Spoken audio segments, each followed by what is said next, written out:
This is a ManeHustle Media podcast.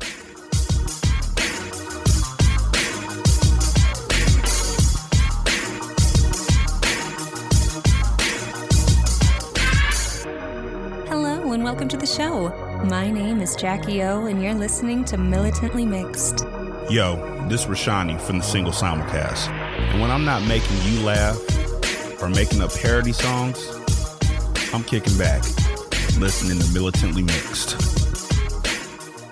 Hey y'all, welcome to Militantly Mixed, the podcast about race and identity from the mixed race perspective. I am your host, Charmaine, aka Mixed Girl Maine, and this is episode 45. I'm kind of doing a little sneaky sneak and recording my intro right now because my husband and 4 cats went to the other room and they're all taking a nap. I wasn't invited. They just turned off the lights. Everybody's asleep on the bed. So, okay, thanks for not telling me we're taking a nap, family nap. But at least I don't have to boot everybody out the room. So, perfect time to record my intro. It's been kind of a tough week. The week started out by right before I was about to record something for somebody else's podcast last Sunday. My cat Revan, my older cat, had to be rushed to the emergency room. So that's pretty much, we were there for a couple hours and we still don't know what's wrong with him because we can't afford the expensive test that goes inside and tells us everything. So he's fine as he can be. He's active and he's eating and all that kind of stuff. He doesn't appear to be in pain, but he's sick and we just don't know what it is. And he was actually sick since before our other cat, Ronan, died. And I think it's because we were focusing so much on Revan being sick that we might have missed signs, or maybe we didn't, I don't know, when Ronan got sick and died.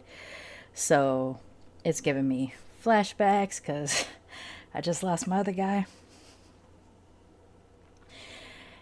And I'm really hoping Revan's not trying to leave me because he misses his brother. So it's just been a really tough year, and I hope both of my boys don't. Shit, I keep doing this. So anyways, I hope both of my boys don't leave me this year.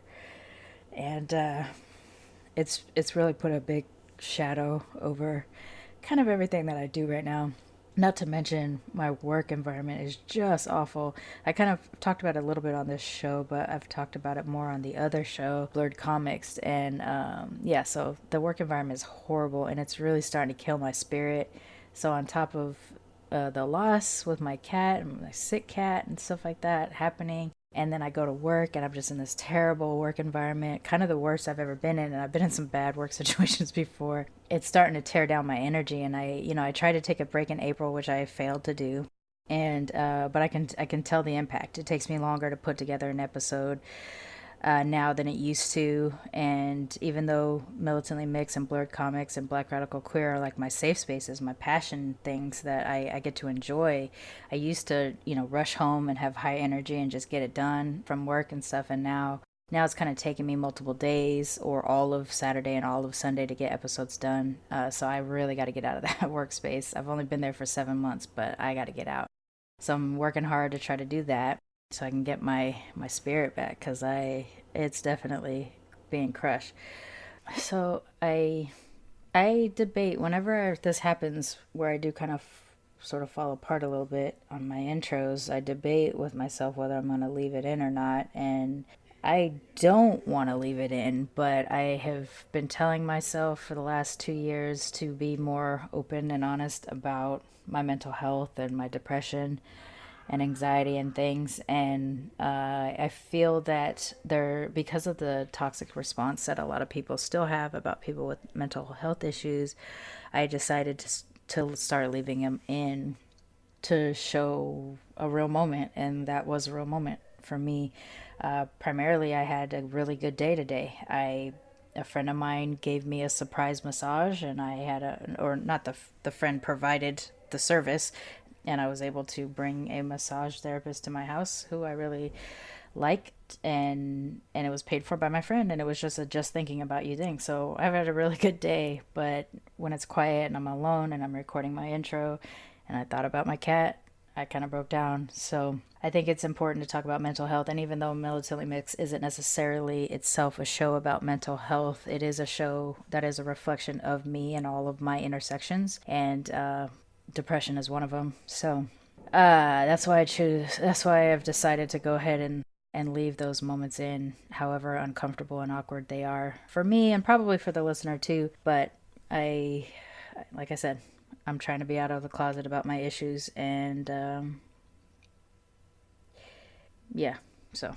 But on the flip side of it, at least on Militantly Mixed and Blurred Comics, I get to talk to great people that kind of lift my spirits during those moments. And today's episode is one of those types of situations. So before I get into talking about today's guest, I'll do my normal routine and talk about how you can support the show. Always supporting us via social media is a big deal. Follow us on Twitter and Instagram at Militantly Mixed and on Facebook.com/Militantly Mixed. Or send me emails to Charmaine at militantlymix.com. That's S as in Sam, Har, M as in Mary, A, N as in Nancy, E, at militantlymix.com. Let me know how the show is affecting you, if you love it, if you hate it, if there's things that you want to hear that you haven't heard yet, if you want to tell your story, if you want to share how somebody's story impacted you. Whatever it is, please connect with us. A lot of the guests I find through these types of messages. In fact, the guest today is actually someone I connected with on Instagram as well. So please do connect with us. Connect with me on social media and tell me how the show's impacting me. Tell me what kinds of things you need, because this is a community space, Militantly Mixed family of mixed race people trying to push representation for us, share our stories, and let other mixed folks out there know that they are not alone.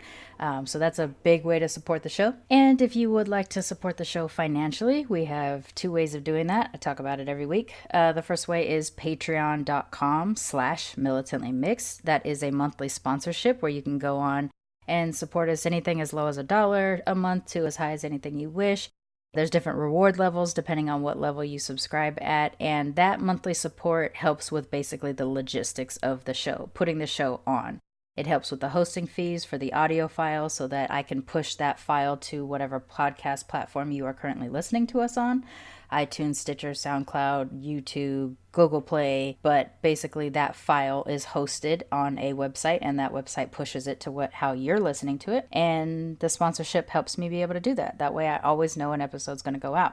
As that sponsorship grows, that'll help with other types of hosting, like our website, which I am currently building for free with my cousin, and whenever he's available, we kind of work it out. But yeah, it's a slow build because I don't have the resources, and I'm benefiting off of the support and help of my friends and family who have talents that I can't afford. So that's why we don't have a website yet. But we'll get it out there eventually. But this is how Patreon support helps us. It helps us with the logistics of keeping the show going. And then the second way of doing that, I've talked about it a couple times for the last few weeks, is we are doing a fundraiser for Militantly Mixed on the Road. If you've been listening for the last month or so, you know that I traveled up to Northern California and did the first of the live in front of an audience interviews of mixed race folks. And you've heard most of those interviews so far. You'll hear the last one of that trip next week. I wanted to break it up a little bit, so you're going to be hearing Slightly Annoyed Mixed Chick today. Next week, you'll hear the last of our Militantly Mixed on the Road interviews. And I loved that experience so much. I want the opportunity to be able to do that a little bit more, and hopefully we can kind of find and touch more people that are interested in learning about mixedness or are mixed and feel alone. And Militantly Mixed on the Road is going to help us do that. So I am trying to raise $2,500 between now and July 5th, which is the anniversary date of Militantly Mixed being a podcast on the air. So as we start getting donations, I will be posting that on social media. In the meantime, if you would like to support us there, you can go to paypal.me/militantlymixed. Give us anything as low as $1 to as high as anything you wish. The goal is $2,500, but whatever we actually earn will be helpful in promoting the show and promoting me going out on the road. Okay, that's enough of that. Let's talk about today's guest. Today's guest is Slightly Annoyed Mixed Chick. She has a blog, and she also has a social media presence, which we will share at the end of the show. And just like me, she's mixed woman trying to connect and talk about mixed race issues, and her platform was a blog. She started writing a little while ago. She also has another blog called Two and a Half Black Women, which she does with fellow Black women friends. And so we connected through social media. We connected through Instagram. Basically, I saw her comment on something on the Militantly Mixed IG, and I was like, I love your name. What's the deal? Let's talk about it. And I found out about the blog, and so that's how I invited her to the show. We actually, it's kind of crazy. She and I mirror each other more than probably any guests that I've had so far. We have a dozen different things popped up during our discussion that we had the exact same experience. So this was a new one for me. It was really kind of crazy. And while I have had these moments with other folks, here and there, little things that have connected us, or mixedness in general, this is the first time where everything she said, I was like, me too. And everything I said, she was like, oh my God, thank you. I used to experience that. So it was a really, really weird experience to have that, and kind of awesome to realize that, as unique as we might feel as being mixed race people, our stories are very similar. Our experiences are very similar. Our otherness is very similar. And it's nice to be able to have those conversations where you don't have to provide context, because the context is our shared experience. And that's exactly what I had on this interview. So without further ado, please help me welcome the slightly annoyed mixed chick.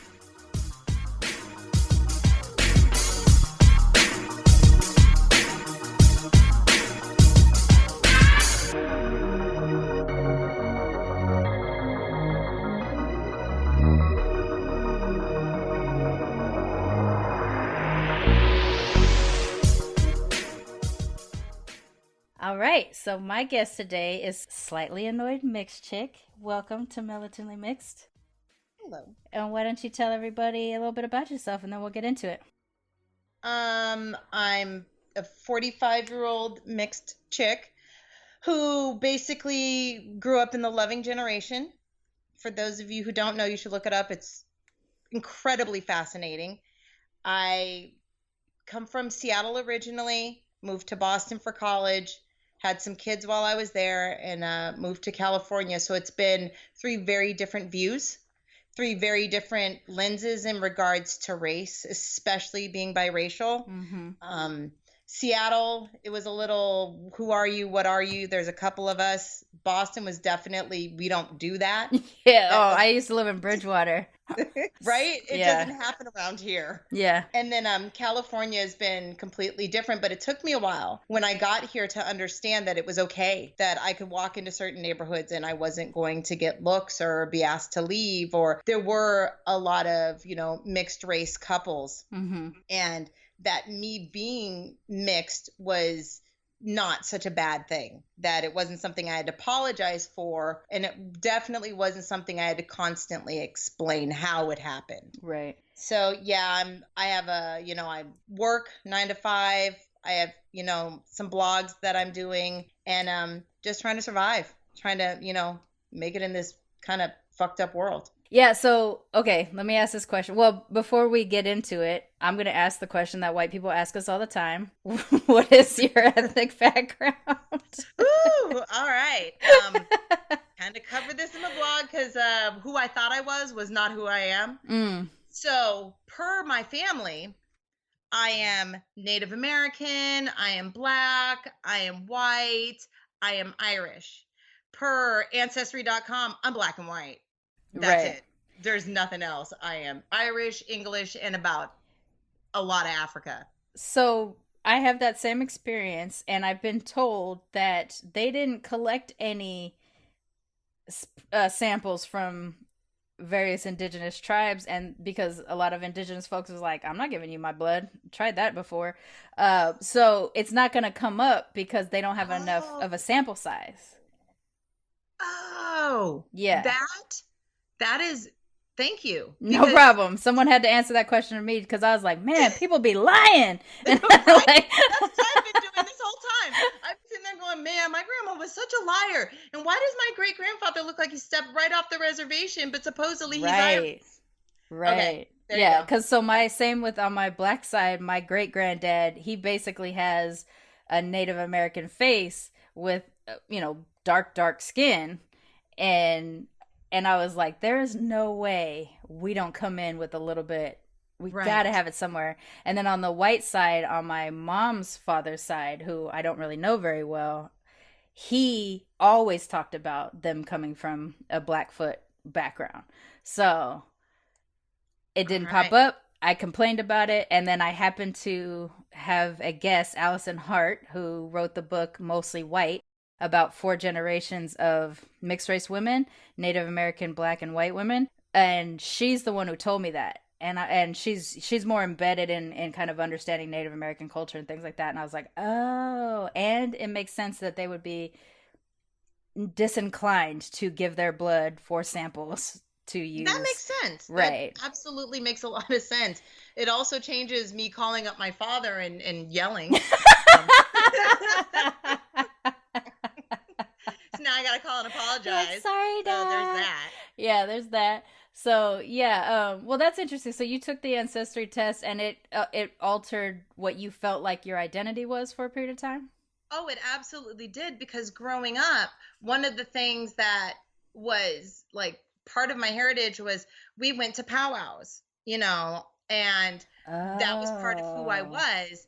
And then I take this test last year, and it completely blows it out of the water. And it also broke my heart, because it's one thing to talk about, our ancestors came over on ships, our ancestors came over in chains. And it's another to go, oh, no. My ancestors came from this area, and this is exactly what happened to them. And I remember sitting in the car talking to my dad and just crying, because I was like, Dad, it makes it so real, so real. And he had told me, he said, well, yeah. He said, but remember, we're part of the strongest stock. He was like, because the strong survived.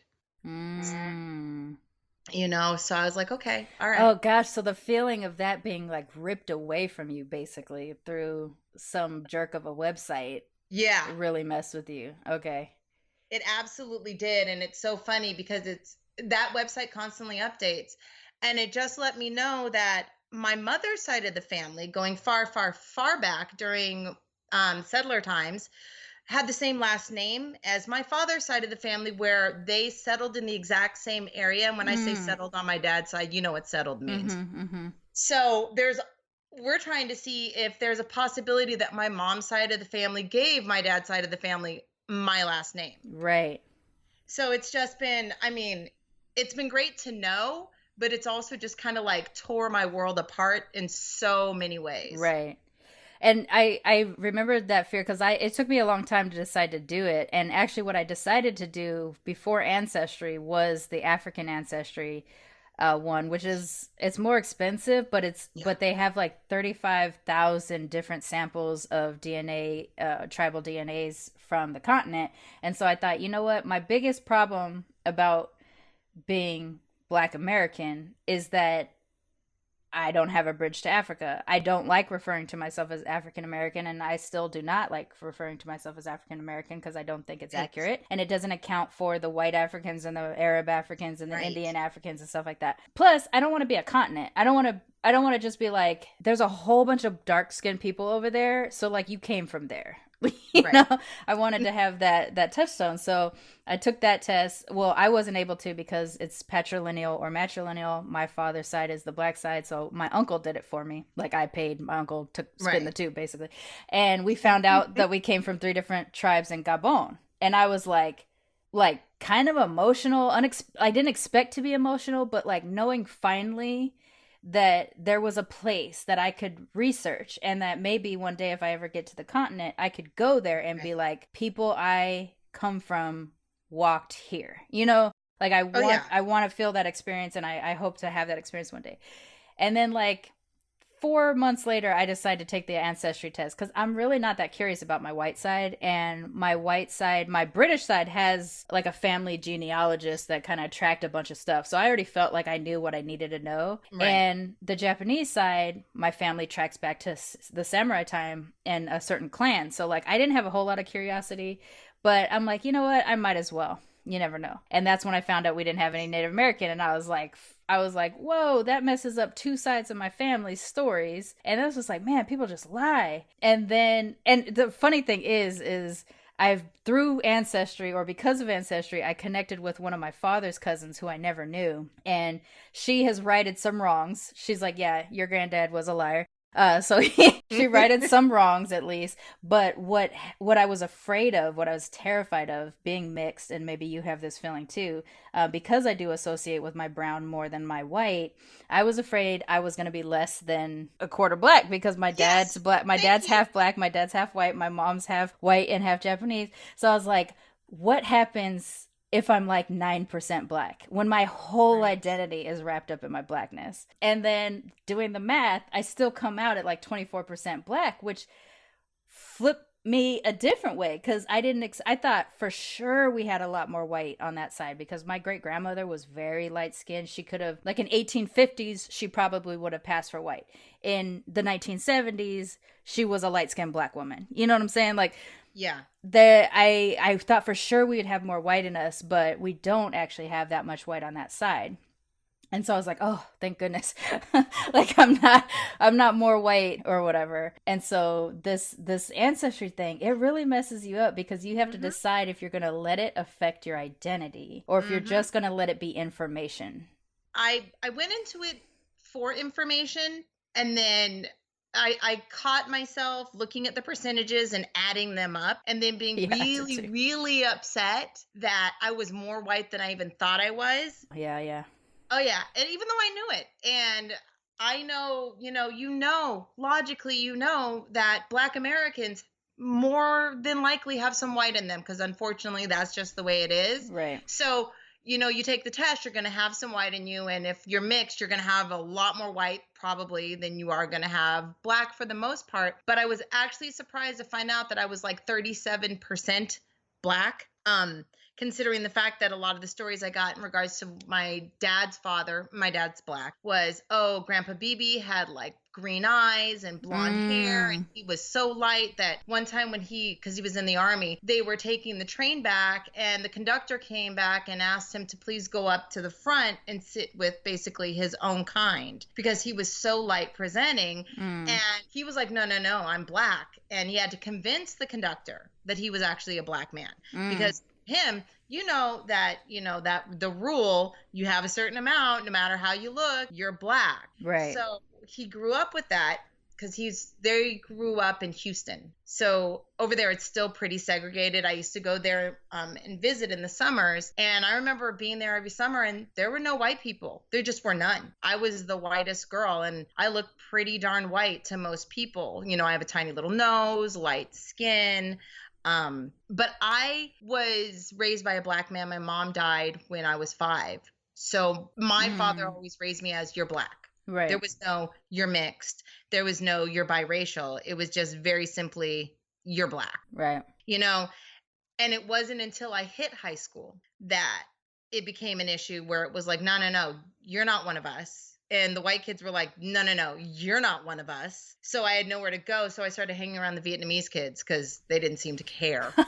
So for me, it was the Mexican kids. Right. It was the Vietnamese. So I spent probably the last few years of my life just hanging around my Vietnamese friends and feeling really, really large. Like, I look back at myself in high school, and I was like, my God, you were a skinny chick, but I wasn't tiny enough. Right. So I couldn't get a Vietnamese guy to like me. I had a thing for, Japanese guys, and they were like, nah, I'm good.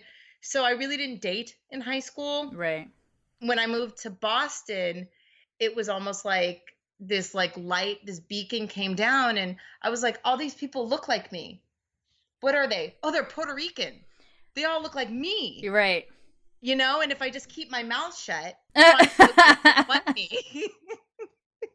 So I have Latino babies now, because it was too hard to explain being mixed over there. They just look at you crazy, and I'm like, I'm black and I'm white. And because more people are from the islands, if you're black over there, they're like, okay, what island are you from? I'm black. I'm Black American. There's a lot of Cape Verdeans out there. Yeah. There's a lot of Portuguese. Yeah. A lot of island folk or whatever. So on the West Coast, I'm Mexican or Filipino, and on the East Coast, I'm Dominican or Puerto Rican. I assume Yeah. you have the same thing. Oh, absolutely. The funniest thing is when I moved to California, um, people would be like, "Oh, are you Mexican?" And I'm looking around with my massively huge curly hair.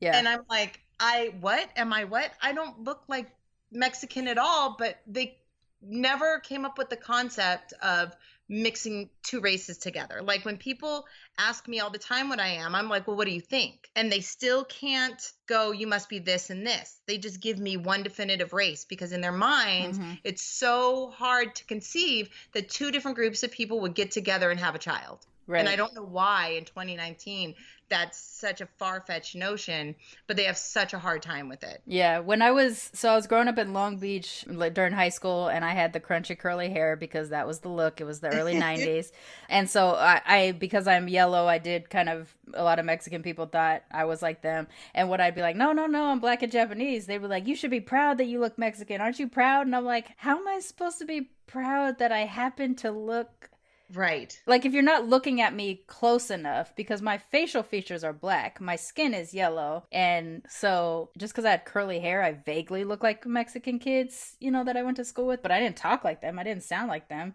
Right. So it's a weird thing. And actually, before I asked you what your ethnic background was, I was going to ask you how often are you Mexican because we're Oh, in yeah. we're in California, and especially with you having curly hair, I assume people thought you were like Southern Californian Mexican.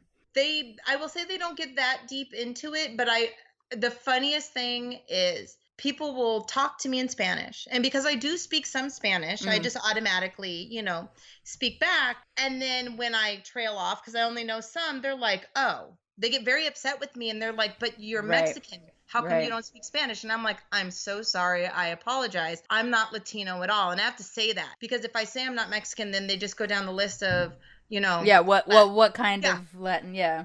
yeah, exactly. And I'm like, okay, let me just stop you right there. Not a Latina at all. They get so hella confused. So yeah, they stare at me and they act like I'm lying. I And know. I'm like, Oh my gosh. I feel like I'm crazy because I tell people like it makes me feel like they're accusing me of something, and I'm not going to apologize that I happen to not be right. whatever somebody assumes I am. Yes, absolutely. And it's so funny because my fiance is Filipino and he is very, very dark. He's very brown, Mm. like very, very dark. So people will go somewhere and they think he's Central American. Oh. And they'll look at me and I'm the one speaking Spanish. He's the one staring around like, what's going on? And I'm like, they think you're Central American. And he's like, again? I'm like, yeah, well, you're like my height. I'm 5'1". I'm like, and you look Central American. So we run into that all the time. And then my son is white presenting. Like when I say white presenting, he looks like Shawn Mendes. So we go out, there's my dad, who's a big black guy. There's my fiance and his parents, little Filipinos. There's me, nobody knows what I am. There's my son, and then I have two Latina daughters, one with curly hair and one with straight hair. And people are just looking around going, oh, dear God, what happened? Like maybe you just adopted a whole bunch of people. Oh, Oh, yeah. let me ask this question because this is something that comes up on the show quite a bit. Do you, when you're with your white presenting child, are you assumed to be a caretaker?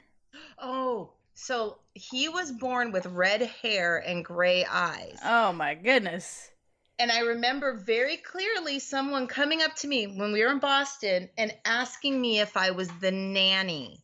Yep, that was exactly what I expected someone would have said. Oh, God yeah. damn it. And I I just hate looked, this. I hate it. And I was like, you know what? I kind of wish I was because then someone would pay me for this. But no, he's mine.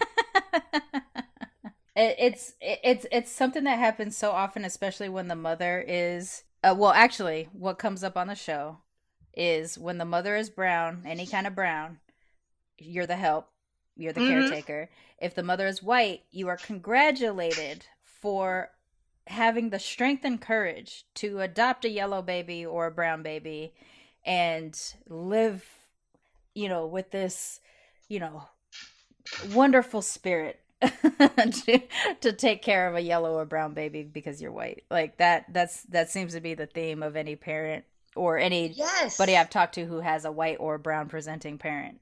That's how it breaks out. It's so infuriating. Oh yeah, absolutely. I mean, there have been times when I'm with my mom's side of the family. Not, I don't see them much now, but back when I was, real little, I would go out with my grandparents and they'd be like, "Oh, that is so wonderful, that you let her be a part of your life." Ew.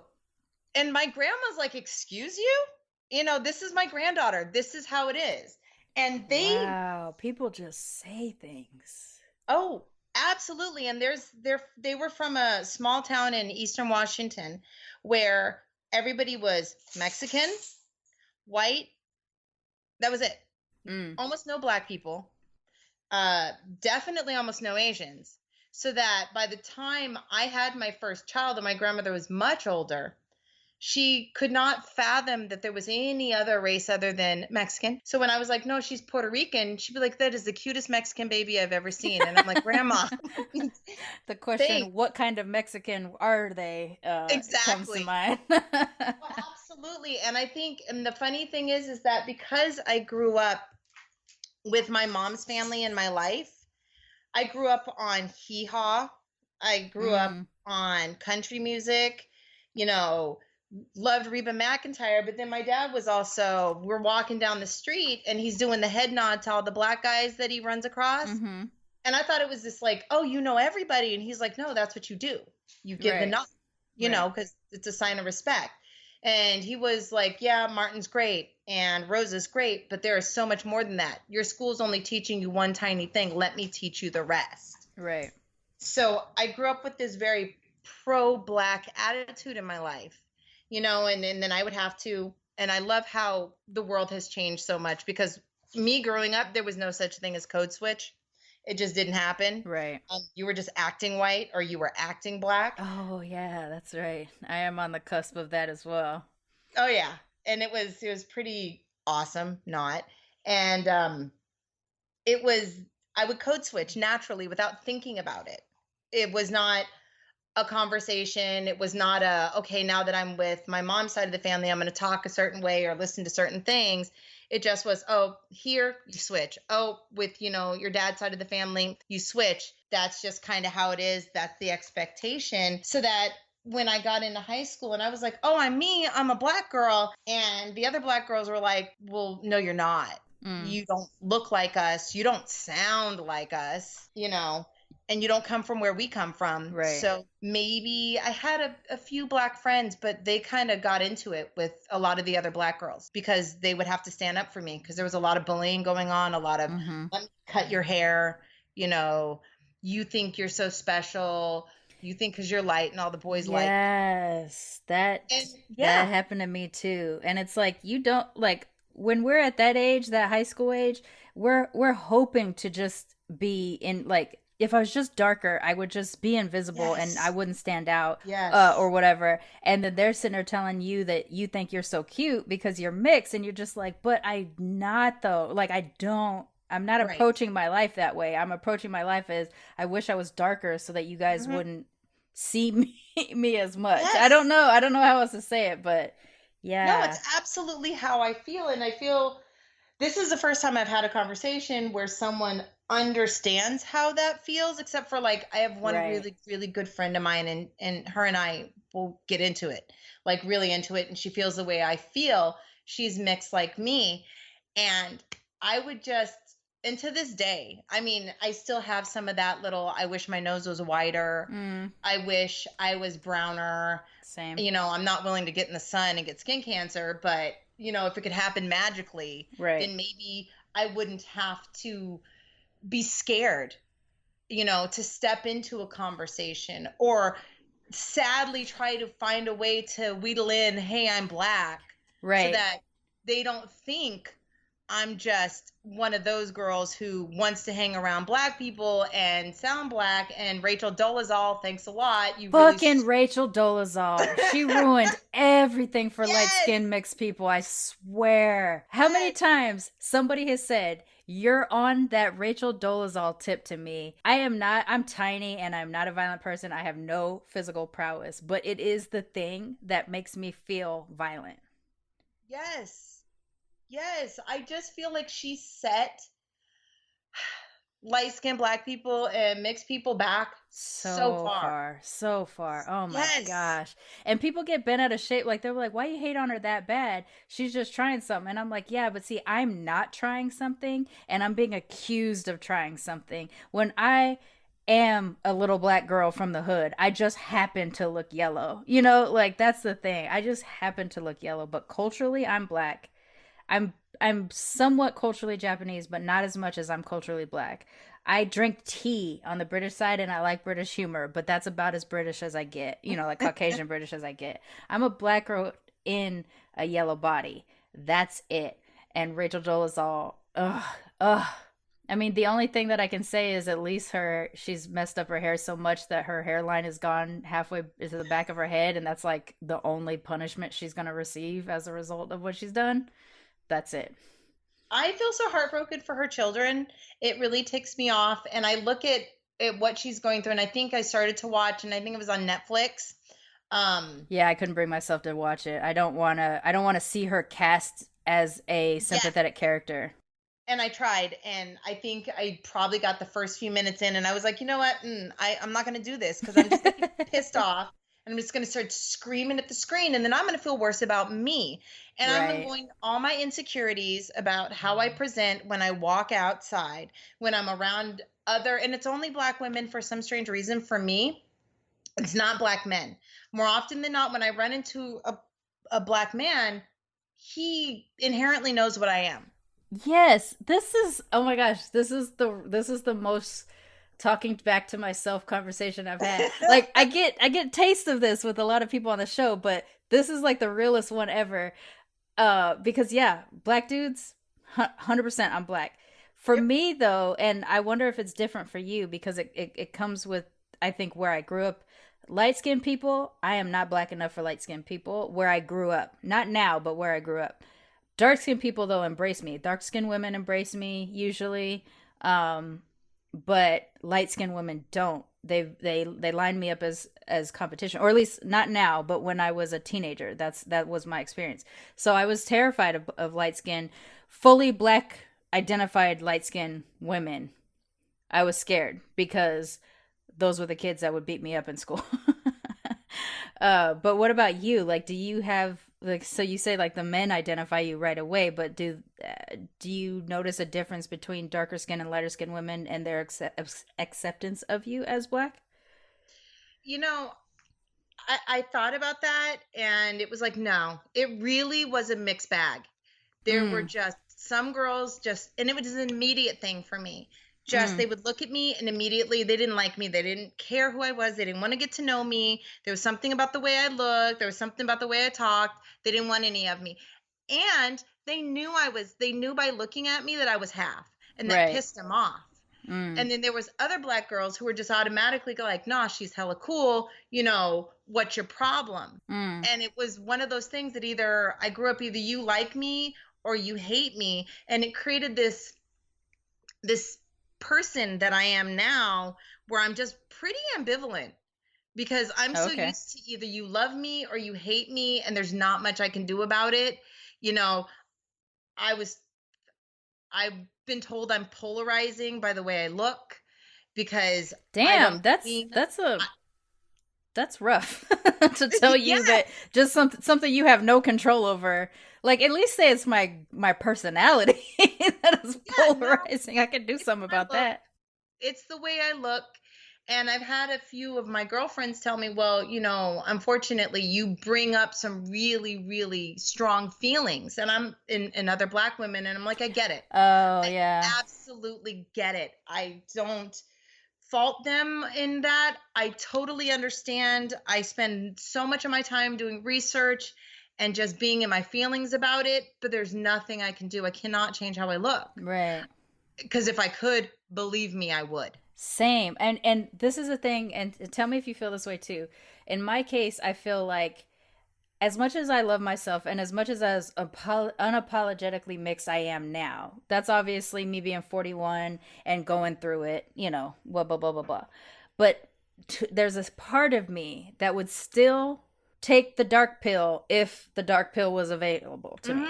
Because well, one, that's my standard of beauty. That's what I Like if I'm going to say that as a young kid, if I had body issues or if I had self-esteem issues about my look, it really wasn't because I looked mixed. It was because what I thought was beautiful was dark-skinned woman with an afro. You know, Yes. so because I don't look like that, I'll never be the height of beauty, because to me that is the height of beauty, and that's not tokenism, and that's not like fetishism, you know, that kind of Mm-hmm. stuff. It's not that. It's just that when I see a woman who looks like that, I'm like, oh my gosh, that is the most beautiful you can be. And then I'm over here with my little ambiguously Asian, black, probably Puerto Rican, I don't know face. And I'm just like, yeah, I'm going to be cute, but that's what I got. I got cute, you know? Yeah. Thank you. Exactly. I don't want to be quote unquote exotic. I've never wanted to be exotic. Oh my gosh! So, I'm not here for it. That's your thing. If you look at me and you're automatically like, wow, you're so exotic, please keep it to yourself. thank That's you not my so issue. much. I do not understand why we don't know each other already. This is insane. Every single thing coming out of your face is something that's come out of my face. That's insane. So, okay, sorry, I keep interrupting, but like Oh, no, you no, keep it saying is stuff totally that I'm cool. just like, I'm the only one who ever says this. It's, I don't know. It's so when my girls, because I have 2 girls and a boy, and my girls were first, I remember in my oldest daughter's family, they very much, even though they're very brown Puerto Ricans, they really, really wanted her to come out light like me. Mm, They really, the lighter, the better. And it's that I colorism. remember just sitting there holding up a brown egg one day and looking at her grandma and going, you know, mommy, this right here, I want her to be this brown or browner. And she was very upset with me. And when she was born, she was incredibly dark. Mm, And her family was very upset for a while. My middle daughter, all I kept saying out loud was, you know what? I hope she's brown. I hope she's brown. I just wanted brown babies. I didn't want them to have to be light and have to mm, explain themselves. mm. I just wanted them to look like Latinas, you know, so they didn't have to spend their whole time going, oh, this is what I am, so that they could say, hey, by the way, I'm Black and Latina. Right. Or, you know, instead of, oh, what are you? Oh, wow. Oh, cool. You're so interesting looking. Because it was such a horrible cross to bear growing up. It was, and the worst. Like I always hated "you're so exotic looking." That definitely is one that roused me. But the one that I really, in particularly, hate the most is "you're so lucky that you can't." You know, like that. Ugh. Well, it's yeah, you know, like you do. You want to throw up in your mouth a little bit, right? Like, what am I lucky about? Am I lucky Right. that I have access to all these cultures? Agreed. Right. That's awesome. Am I lucky that my genetics is probably a little bit better because I'm not as inbred as maybe somebody that's monoracial and lived in a Right. small town? Yeah, okay, great. Lucky there too. But what are you saying when you say a mixed person is so exotic, or a mixed person is so lucky, or or even another bad one, best of both worlds or whatever? What does that mean? Oh, And how do you even know? that one is a hot button for me because So I you want get to it know what too then. they think the best of both worlds is, that I like. Right. What does What that is mean it? to them? Is it that, and this is probably going to be a trigger because it's for you, because it's certainly a trigger for me. You got the good hair. No, I don't. I have Oh, Asian hair. I don't have what they're referring to when they say you've got the good hair. Or there's the, well, at least you're light enough that you can like get a job, or you can do, you know, like mhm. it'll be easier for you. I'm still walking around with the name Charmaine Latrice. That I can't get away from. So, pale or not, there's questions. Right. Oh, yes. Oh my God. Okay, my favorites are this one. If you were back in slave times, at least you'd be in the house. Yes, people are such trash. I hate that they say that to us. And I'm like, first of all, let's unpack all of that, because all of that's just disgusting. And what? Every I'm supposed to be ounce of that. grateful that I look, that if in a different time I would be I would have a certain amount of privilege while still enslaved. Like, come on. Right. On top of the fact that, you know what, it's not like when you worked in the house, you ate bonbons. It was still slavery. It was It still didn't change. slavery. That I get that. I love that. Or the, you know, not that long ago you could have totally passed. Yep. What? Why? Yep. Like, I did that. I can't even fathom. because I was raised to be so proud Mm-hmm. of being Black, so proud. So that when you tell me, oh, you're lucky you could pass, I'm over here sad that I'm as light as I am. And now you're telling me that that is something I should be proud of?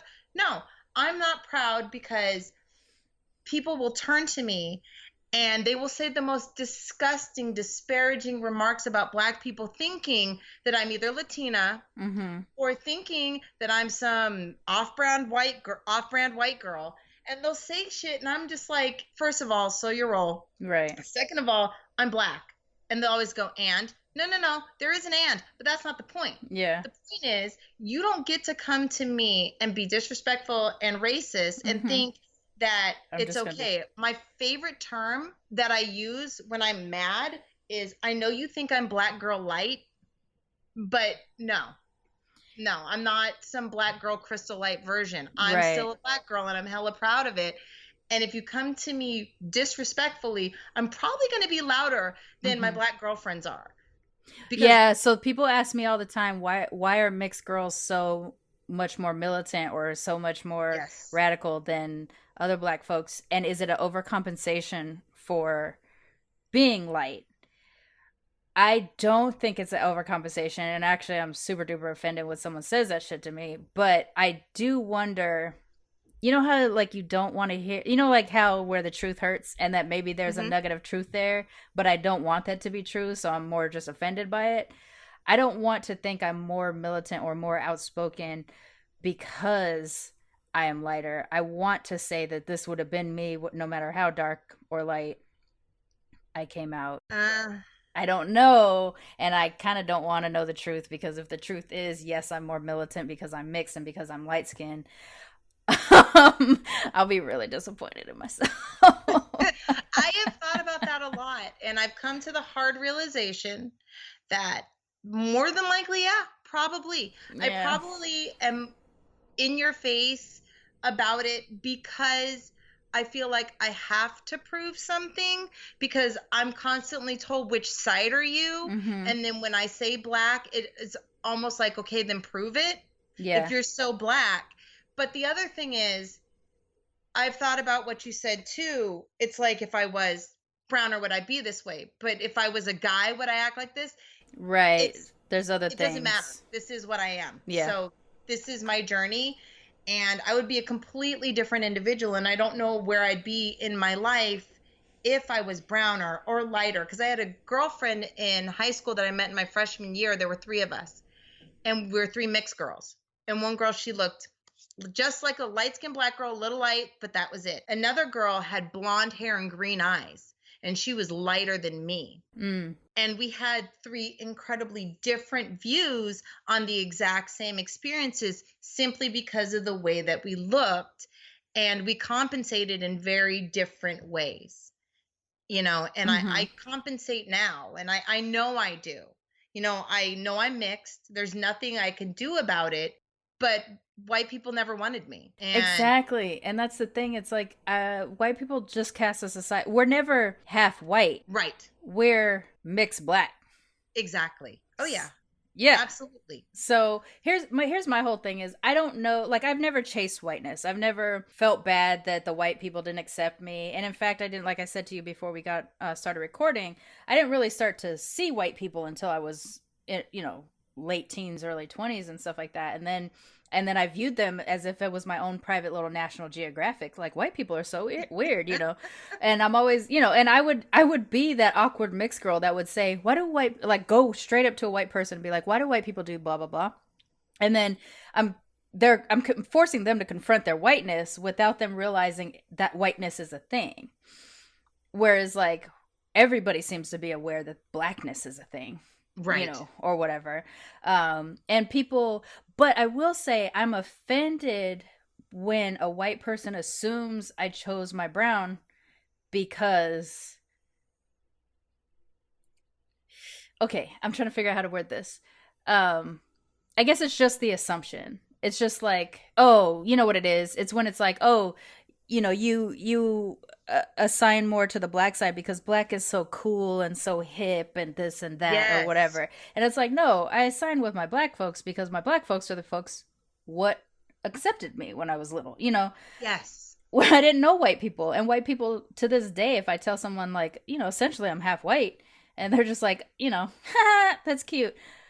But what are you? Right. No, seriously. That's exactly how I feel. Because people will be like, oh, well, I guess you don't want to be white. Well, that's never been a conversation for me because it was decided. I Right. have white friends. My sister is my half sister, and she's from my mom, and she's my sister, so she's my sister, but she has blonde hair, blue eyes.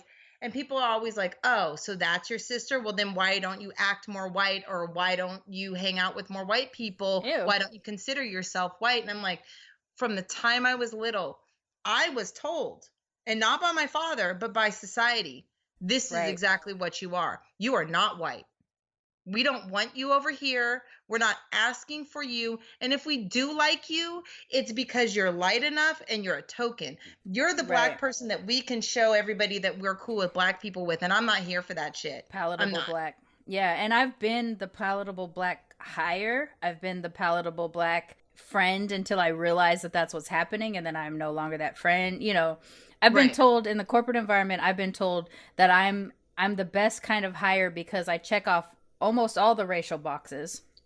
Black, Japanese, or black, Asian, and white. I'm a woman. I'm the LGBT, so check. So in terms of a diversity hire, they can get everything they need in one person, and they don't have to brown up the environment.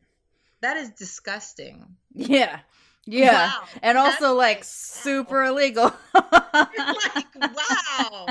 That is, I will say, it's so funny that someone would even, I still can't fathom the fact that people even say these things, but they say these things to me all the time. Right. I've been around the kind of corporate whiteness that is so utterly privileged that they don't understand that what they've said is not only just gross, but that there is a reason why shit like that's illegal. Right. Because now I know. Now I'm walking around knowing not only am I your diversity hire, I'm your token fill in the blank, whatever I need to be in that moment. Charmaine, come over here. We got some Asians. Well, guess what? They're all Chinese and I'm Japanese. We don't even speak the same language. So what am I doing here? Or whatever, those types of things keep happening. Usually I've been the only woman manager in an environment, but again, they get to check off a black manager and an Asian manager and a woman manager all in one person, and they don't have to brown up the boardroom. That kind of stuff has been, my career basically, and it's really irritating. But that's just, unfortunately, that has been my reality, which is probably why I need to do this show so bad, because I need to talk this out with other people who experience it.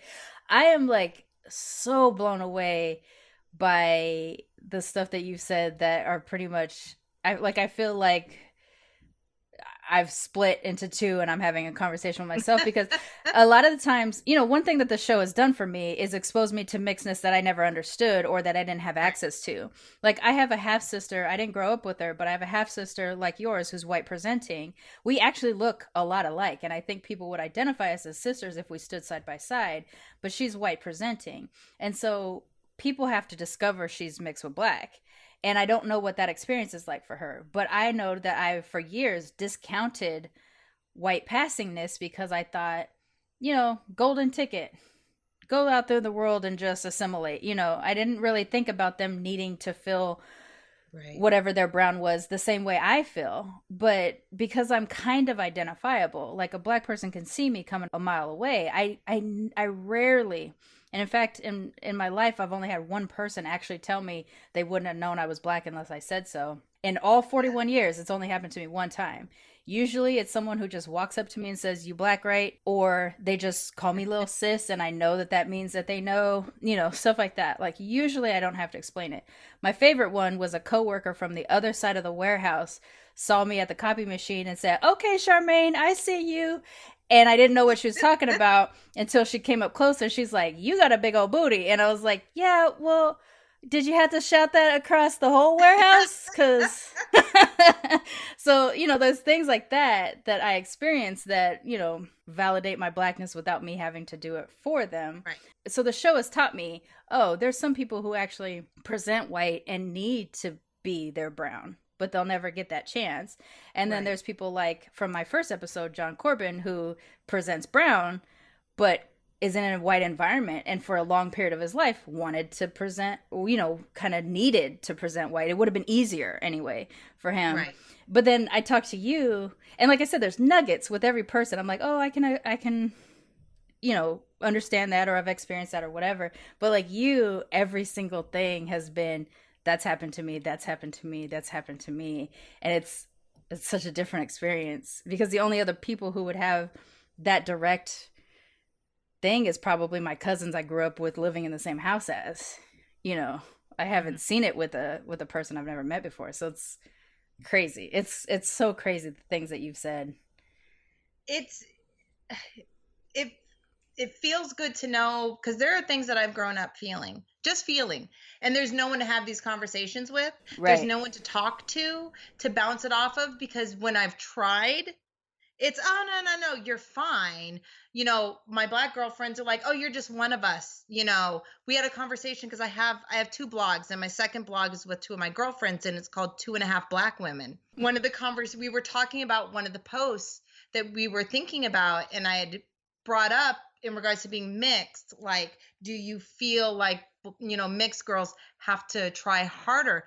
And they were like, no, it doesn't. No, what are you talking about? You're just black. And I'm like, no, I don't think you guys are getting it.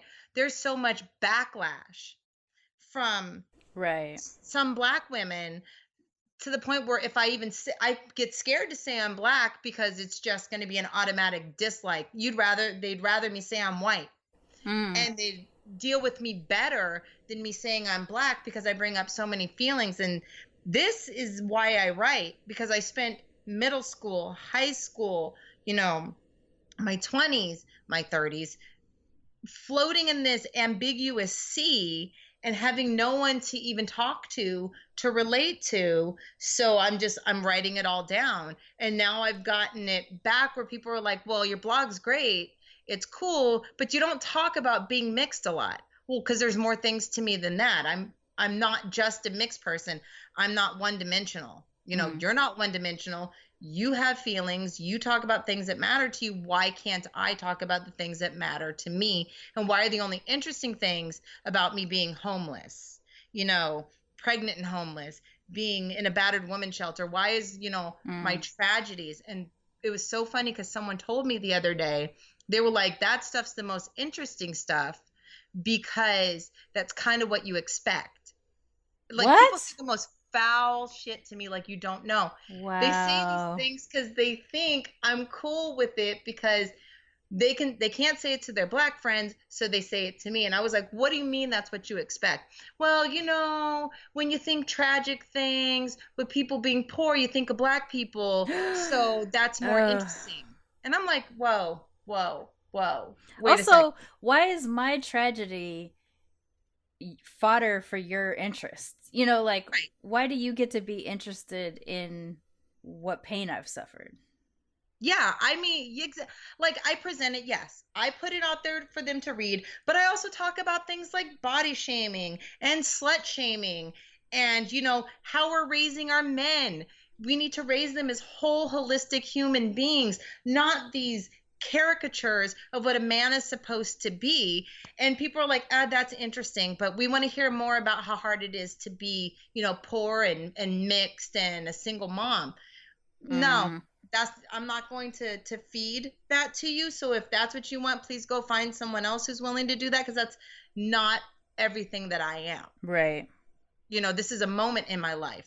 This is not my life. This is not me. So it's been a little difficult trying to figure out, who's reading me, because it's just this salacious entertainment. And who's reading me because they're like, she's really got something to talk about. So she's talking about this one minute talking about, being homeless. Then she's talking about, politics, and all those things are interesting because I like her voice. Right.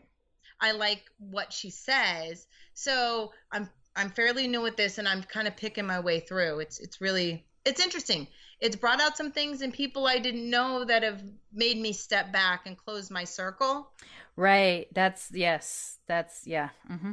Oh yeah, because I had a wide circle growing up, and it's gotten smaller and smaller as I've gotten older because my ability to put up with other people's BS, and that's where the slightly annoyed mixed chick comes from, Mm-hmm. because I'm consistently walking through life just slightly annoyed with what everybody's saying or doing because they keep thinking that I'm the person they can go to say just this off the wall shit. Right. Because, oh, she's light, she understands. I've only had a few people come to me very respectfully. I actually had a girlfriend of mine come to me, and she had some questions about, like, well, the things that we say, these phrases, I've had a few Black girls say to me that we can't say them because we're not Black. And she was like, I don't want to make you like a spokesperson, but what does it mean? Mm-hmm. You know, and we had like a real conversation, but most people don't come to me like that. Most people either just drop the N word because they figure I don't care, Right. or, you know, they come up and they're just like, why are Black people always like this? Why are you so lucky you're like, not, I'm not you a know, Dakota ring for Blackness for Right. you. right? Like, there is books, there are things to read. Stop using me as your Wikipedia for Blackness. Yeah. You Wow. know, so it's interesting. It's very interesting, and being with my fiance, seeing how his family sees me is very interesting. Yeah. You know, I wonder, and I've asked him before, would they be this accepting if I was darker? And he's like, I don't know. I have no idea. You know, Yeah. because one of his cousins, her daughter's half Black, and she's the cutest little thing. And she definitely looks Black. She's half Filipino and she's half Black. And, you know, we always wonder, like, what is life going to be like when she gets a little bit older? You know, Right. The family loves her, but how is she going to, when she goes out into the Filipino community, how accepting will they be? Because she is dark. Yeah. You know, so the world is changing. My daughters see things so differently than I see them, you know, and Right. we have these conversations because I see things differently than my dad sees them. Racism was different for my dad's generation than it was for mine, than it is for my daughters. And it's this ongoing thing that I want to tap into, that I want to talk about, that I want, you know, let's have a discussion. We don't have to just be baby boomers and Generation X and millennials. Right. We can come together, have these conversations, respect each other. And I try my best to bridge that gap. You know, I really want to hear what people have to say. It doesn't mean I'm gonna like what you have to say, but if you say it respectfully, Sure. then I'll listen. If you come to me, you know, foul and start just saying stuff to say stuff, I'm gonna shut you down because I don't have time for that. I'm so busy.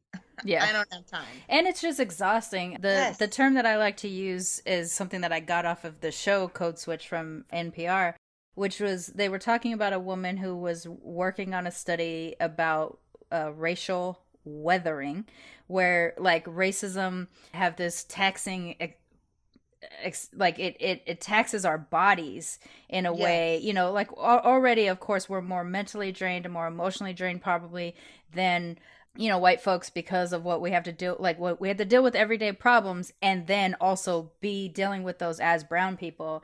And then on top of it, that mental and emotional strain has an impact on our bodies, and that's why we suffer from diseases that in higher numbers, you know, hypertension and sickle cell and things like that don't seem to attack white people at the same level, things like that. And so there's just times when the experience of, like, it's kind of a, like, I make the choice to be out of the closet mixed AF, right? Like, I'm just out here, but it took me a long time to get there. But because I'm out and super duper mixed out in the world, I almost invite these kinds of ignorant moments, you know, because people say, okay, you're putting it out there so I can say this thing to you, or I can ask this question or whatever. And it's so taxing every time. And I have to decide, am I going to take this opportunity to educate even though I'm not getting paid for it, and it taxes my body every time I do it? Or do I let it slide and then miss an opportunity for this person to improve, hopefully, if they heard it and thought about it, you know, whatever. And, you know, it depends. There's times when I make someone jump through hoops and I try to weather them, you know, where are you from? California. Oh no, but where are you really from? Long Beach. Oh, where you? Well, technically, I was born in Sacramento, but I grew up in Long Beach. Oh no, but and then it's like I'm waiting until you ask the question, Yes. "Where's your brown from?" And or I'll say something like, I move around a lot. Sometimes Boston, and sometimes whatever, Austin and L.A. Blah blah blah. And I'll make them do that until they're so irritated that I'm like, the fact that you still persevered long enough to ask the question you wanted to ask in the first place. Imagine me having to deal with that 50 times a day every day. Like imagine how I feel type of thing. 9 times out of 10 I do educate, even though I keep telling myself I don't want to. But it's exhausting. And so, like, I think probably you creating your blog and me creating the show, it was my way of having context free conversations. Like we already show up knowing we go through this stuff. And even though our stuff could be different, like I said, white passing is now something I understand at a better level than I ever did. And I'm learning to identify where I've been trash in a couple of ways. I'm like, oh, I disregarded this aspect of mixedness because it wasn't my mixedness. So, now I'm opening my mind too throughout this show. And I think having this is like the least weathering kind of conversation because I didn't have to tell you. It's more of just like the excitement. It's weird, and I'm sure that when I listen back to this, it's going to come off sounding so insane where I'm almost like excited even though you've just said something about a terrible experience you have, and I'm like, me too. Because it's like, oh, I'm not alone. That seems to be the thing, right? Like you have these experiences, you have these exchanges, and you're like, oh, I'm not the only one. It's And bonding through tragedy, and it sucks that that's a thing, but yes, very used to it. I'm very used to it. Yeah. And I'm sure you've gone through this, and I've always wondered what it would be like to walk into any situation, one, confident in who you are, two, confident in how you look to other people, so that you don't have to go, okay, how am I going to approach a situation? How am I going to approach that person there? Okay, should I just automatically come out and say what I am? Should I wait until they ask? Do I sound, black enough, or do I sound too white? Or those are all the things that go through my head most of the time. It's very rare that I can just walk into any situation and just be me. It's a figuring out how to navigate through the people in the room, and when is it going to come up? When are they going to ask what I am? When are they going to stop looking at me a little weird, a little half cocked? And when are they just going to come out with the what are you? Because that's their favorite, because I don't look like anything in particular except for Puerto Rican, and I'm here in California and there's not a lot of Puerto Ricans. Right. So they spend a lot of time trying to get up the courage. What are you? What are you? What are you? And it's like, okay, well, what do I feel like? How far do I want to get into it today? How tired am I? Yeah. Do I want to be obnoxious to reflect your obnoxiousness back at you? Yes. Or do I want to just be like, this is what I am? And right. I want to be the kind of, like, there's times, and I'm not this person at all, but there's times when I see a person that has this level of confidence and I'm just like, yes, bitch, do it. It is the kind that's just like, I'm mixed as fuck. Ain't I cute? Like, I don't have that quality. I don't have that thing of just like, this is what I'm very out there. I'm mixed. You're going to have to deal with my mixedness, but I'm not out here being like, I'm not always able to flip somebody's whatever they intended against them. Right. Or maybe I'm not quick-witted enough quite yet for that. I don't know what it is. It's probably a combination or something, but I want to get to there because I love being mixed. I love it so much. Even though it's taxing, even though it can be really weathering, and even though I would love to know what it feels like, and the show is really the only space in which I get to have that experience. Right. I would love to know what it feels like you said, to walk into a room and everybody looks like me or a version of something like me, and we're just what we are. Like, right. How many times I've been in a space where I've been like, oh, I wonder if this is what white people feel like, or I wonder if this is what just black people walking in a room full of black people feel like, when there's not a light skinned reminder that, white people used to rape us during slavery. It sucks that we have to always lay on tragedy on top of our brownness, but you know, like I don't have many of those experiences. This conversation is certainly one of those experiences for me where it's like I just walked into a room of someone who's just like me. Yes. And I think about it like because I remember when you and I were exchanging emails when we were first kind of putting this together, you kind of apologetically said, you know, here's my photo, but I'm very, very pale, but don't worry, I'm mixed. And I'm just like, whew, so much in that sentence. Like, you know, like I felt it because I've done that. I've been like, you know, I'm mixed, but I'm black, you know, that kind of thing. Yes. And so I had to sit on my like honestly I'm gonna peek behind the curtain type of moment. I saw that, and even though I responded quickly, it was like I pressed the pause button on the world while I thought about, do I just say like, you don't have to say that, and here's a whole bunch of things, and here's some feelings, and blah blah blah, or do I just say, girl, you know I know. Like you don't have to tell me. Like because this is our life, right? We're light mixed people who identify probably more on one side than the other, partly because the world tells us to, and partly because it's where we've been embraced. And man, like it breaks my heart every time I hear that from one of my guests or potential guests. But at the same time, if you don't do it with me and I don't provide a safe space, then where are you going to get it? Like right now, I mean, maybe you feel like that about your blog too, is like I feel I started this for selfishly I wanted to connect, and now I feel a responsibility. It's not a negative responsibility, it's not a burden, but I feel it the way I assume you feel burdens, where it's like, if I don't do this, who's gonna do it? And so I'm doing it, you know. And luckily I've met a couple other people who are doing it too, and they're doing it in their ways and I'm doing it in my ways, and we're connecting and we're like, yay. And we're not in competition because we're needing this so bad. Right. And hopefully one day we can all get together in one little room and we're just like, oh my gosh, you know. But I feel that on such a heavy thing, and so many things that you've said, like I keep saying, like that's a safe space conversation we just had. Even though we're talking about some of our pain, it really is just like, yes, I see you, I hear you, I've been you. And how often do we get to have I've been you? Oh, I've spent my adult life since I've had children doing, and I'm so tired. When I say tired, like people go, oh, you're tired, do you want to take a nap? No, I'm so emotionally drained. I'm sick and tired of being sick and tired. Yeah, seriously, I'm tired from being poor. I'm tired from being a single mom with like no baby father to help out or take a child. I'm tired from trying to find money to stretch somewhere, or you know, just being light and having to explain myself, and getting to the point where, is there any possibility, any time in the world where I'm not going to have to apologize away my face, my circumstance, my accent, who I'm dating? Because I was talking to my girlfriends the other day and I was like, you know, explain this to me. Here's the thing. I said, you guys get mad, not them, but when I date black men, you get mad because I'm light.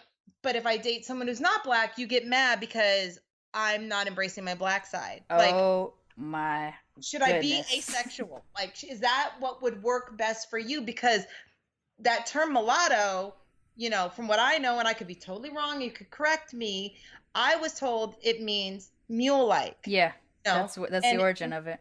Yep, and you can't procreate. Like, is that what you want from me? Like, I'm this aberration, so I need to have no more of me. Like, stay away from your men, but don't embrace anybody else. Just sit over in the corner and be sad and be mixed. Because even if you found a partner that was mixed similarly to you, they're still not going to be a copy of you. Their cultural experience is going to be different. Yep. There's so many other things that can happen that, you know, there's not a version of finding a pure white or pure black or pure that, you know, that like there's no version of that for us, even if we find someone who happens to be mixed similarly to us.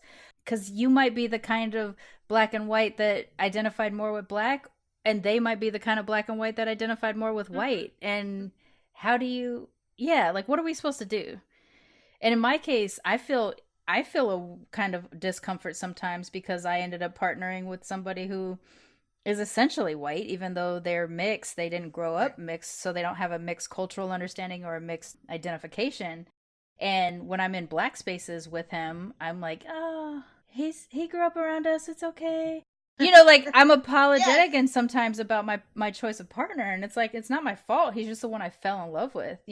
So that's the thing. Like, what do you Right. do? No, thank you. That's how I feel too. Cause like I'm I'm the one who's gonna stand up, and if people want to talk about Black Lives Matter or Antifa or stop and frisk, which was huge in Boston, Oh you my know, god, I'm so bad. Such a trash city. yes, yes. Whew, I'm so I glad to am be the out of loud. there. I'm the one screaming and yelling. I'm the one who's going to get in your face, and I'm going to be like, you don't understand. Yes, I'm light, but let me tell you what I've been told. Let me tell you what it's like for my cousins. Let me tell you what it's like, and people are like, whoa, whoa, whoa, whoa, wait, you can't act like that because you're too light to act like that. And you got a Filipino man. So, you have to be with a black man, you have to be darker, and then I'll hear what you have to say. And I'm like, you know what? I'm not going to not be with him to fit what your stereotype of what I'm supposed to be. And then I'm allowed to think this way. Like, thank you for telling me about me. Thank you for telling me who I should be. Right. You know, it frustrates the hell out of me. Yeah, it's really frustrating. It's a weird relation to blackness, and I struggle with naysaying any aspect of my blackness because it is where I am more accepted, but there is that element of not enough Right. or too much. I mean, honestly, that's the thing too. Like when I'm around hood folks and I'm extra hood and somebody who isn't hood but black experiences me that way, I'm too much. But Right. just shit, that's how I grew up. Like that's who I am. It's there I feel less the core of who I was growing up. I feel less like that now than I at any point in my adulthood because now I've had 20 years of kind of maneuvering white spaces and corporate spaces. So, I described to you that this voice that I speak to on my show and in general is my code switch because Hmm. I'm a hood black girl. I just happen to be yellow. And, and yeah, we are from the generation that we were the you talk white generation, not the code switch Yes. generation. I do prefer the term code switch, and I definitely embrace it. And I'm like a code switch ninja. We live in the Japanese part of LA, and I go into the grocery store there, and my husband watches me change into a Japanese person all of a sudden, and then we walk out of the Japanese store, and I'm the way I am now, like, and he Right. laughs. He's just like, man, he's just like, you just slipped right in there, didn't you? Your whole body changed. And I was like, did it? Because it just happens. We just turn it on. We can't help ourselves. Right. And the same thing, I get around my black friends and I'm black, and I hate that I'm about to say this, but they allow me to be as black as I am because they identify it in me. Right. They Oh don't, no, I get it. I totally get it. I get it, and then I overcompensate. I you and I do don't mean overcompensate. to. I overcompensate. Like, Apologetically, or what do you mean? no, like a couple examples. Like if I see another mixed person, first of all, when I see everybody's face, I'm scanning, trying to Right. see if there's someone like me. And It's then if I like, see another mixed person, I become this weird stan where I'm like, you're gonna be my friend right. because Oh yeah, absolutely. It's like Punch Buggy when you were a kid. You're just like you see yes, a Volkswagen, you're like Punch Buggy. Yeah, yep, oh Punch yeah, Buggy for mixed folks. Yep. oh yeah, and then I overcompensate where I get around white people and I become probably the blackest person in the room. Oh, that's what you mean. Yes. I become the blackest person in the room and I'm like, nope, don't want to hear it. Let me tell you. Nope, don't want to hear it. Let me tell you. And then I become, when I'm around other black people that I don't know, I become very quiet and I'm very shy. And I'm so scared of being shot down that all of Mm, a sudden it's not like I become super white. I just don't want to you talk clam until up. I feel, yeah, I clam up because I'm scared that if I say something that I was so comfortable saying in front of the group of white people, if I say it, I'm afraid that it's going to turn into an argument. Mm, You're not allowed to say this because of the way you look. So it's not that I'm more comfortable with white people. I just feel like I can express my blackness, my angry blackness, in front of white people a lot better than I can the black people I don't know, because I Got don't it. know how well that's going to go over. So that's it. That's we've discovered our area in which we are different. Finally, that is, that's not something. That's so weird. That's not something I have struggled with on the black side. I've always been basically my black ass self around black folks, and it is take me or leave me, right? So if someone is like, I am not trying to hear some mixed girl try to be out here be all black, fine, we're probably not for each other, that's fair. Right. But I'm not gonna, I don't adapt myself. With white folks, it's a mixed bag. For years I just complied and whatever and behaved a certain way. I didn't want to reflect poorly on my race, and then it's also like, how dare they tell me what reflects poorly on my race. So yeah, like I kind of enjoy making white people uncomfortable now in a way that I didn't used to. I was apologetic before, whereas now I'm just like, you know what? Y'all been making us feel uncomfortable Yes. for a long time. So Yes. you're going to take a little bit of discomfort. And it's not like Yeah. I'm walking around, just picking on a white person being like, wah, or whatever. But it is like, if they say something ignorant, I will throw it back. Like I was telling you, someone tried to sales pitch me and said, you didn't sound militant on your show. And I was like, oh, you must not understand the definition of the word militant. Right. You just lost a sale. And so, but I didn't hang up. I took it as a moment to be like, I want you to sit in your uncomfortable soup for a few minutes while I tell you why you were ignorant. Right. So I don't have that. I don't know if that's good or bad, though. Like, I don't know if it's obnoxious of me to be that, or if it's, oh, I feel bad that you do feel that way. Like, I have no idea which is, maybe it's a combination of the two things, but I don't know when, gosh, I don't know if I ever, that would take some self-examination to try to figure out where that thing comes from. Maybe that could just also be Long Beach, because I also will tell anybody on a drop of a hat I'm from Long Beach, even though I haven't lived in Long Beach since I was 15.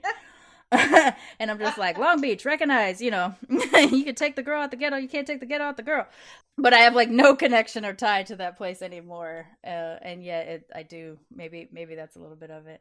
But we are coming to the end. So this has been an amazing conversation, unlike I have had throughout all of my episodes so far. It's so crazy that we have so much in common. We talked about some good, we talked about some bad, we talked about some uncomfortable, and we talked about a whole lot of shared. But as we wrap this up, tell me, what do you love most about being mixed? Wow, that's actually a tough one. That's why I don't prompt it. I've prompted it a couple times before with some folks, and that messed people up. And so now I'm just like, what's the first thing that you think of? What do you love right in that moment? The first thing I think of when you say that is, I love the fact that I am part of the Black community. Whether it be fully or partially, I am so proud to be Black. I love being mixed, because I do feel like that there are times, as sad as it is, that I'm the emissary. I'm the one who can have that conversation with people who are too terrified to have it with Black people. They can have it with me, and as long as I remember not to yell, and and just to approach it from an aspect of, at least they're asking. That's interesting. That would spark a whole nother conversation, but we'll just have to get back together. Absolutely. So I love it. I love being mixed. I wouldn't want to be anything else. As bad as it has been, as great as it's been, I love it. I do. I just love it. I love being mixed, and I love that ability to code switch. Right. I don't know why. I don't know if it's a positive or negative. Honestly, I really don't. But I just love it, and I'm glad that you love it too. Yeah. So why don't you tell everybody how to find you? Social media, your blog. We got to get more mixed folks reading your mixed race content. Yes, please do. You can find me at slightlyanoyedmixedgirl.com. That's my blog. That is also my Instagram, Slightly Annoyed Mixed Girl. I do have another blog that I'm working on, and it's 2.5 Black Women. You can find me there. We have an Instagram, 2.5 Black Women. please come. Please read. And more than just read, reach out. Tell me what you want to hear about. Let me know what your questions are, because I'm not just here to speak to the void. I'm here to create a dialogue, a conversation, to work off of each other. Right. You know, real quick, coming up, I am doing a series on, it sounds so weird, but thrift shops that give back. And I just went to a place called EPA Shop, East Palo Alto in California. It's a neighborhood going through some serious gentrification right now. And it's very sad to watch. I lived there for a long time and got out before it happened. And EPA Shop is just trying to create this environment where the community comes in and, you know, yes, there's Blackness and you're Asian and you're Latino. And I did an interview with the owner yesterday, and it was changed how I looked at a lot of things. So please come. In a few weeks, that'll be up, and I'm going to write about her. I want you to hear my voice, and I want to hear yours. Right. Well, awesome. Thank you so much for responding to me, whatever we both liked on that made me email you. Thanks for being interested in participating. Thank you for having a context-free conversation, because that was freaking awesome. So weird and bizarre. I definitely need you to come back at some point so we can talk more, because we barely scratched the surface of where we could go down this mixed race rabbit hole. But yeah, everybody check out Slightly Annoyed Mixed Girl blog and Instagram. And yeah, don't forget to be your mixed ass self. Always.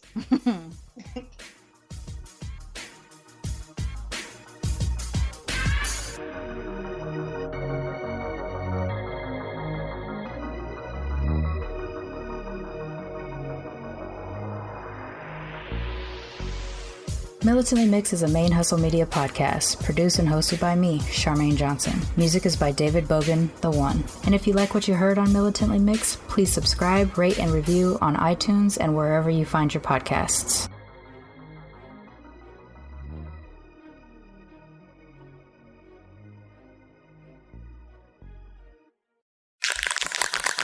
ManeHustle Media. Turn your side hustle into your main hustle.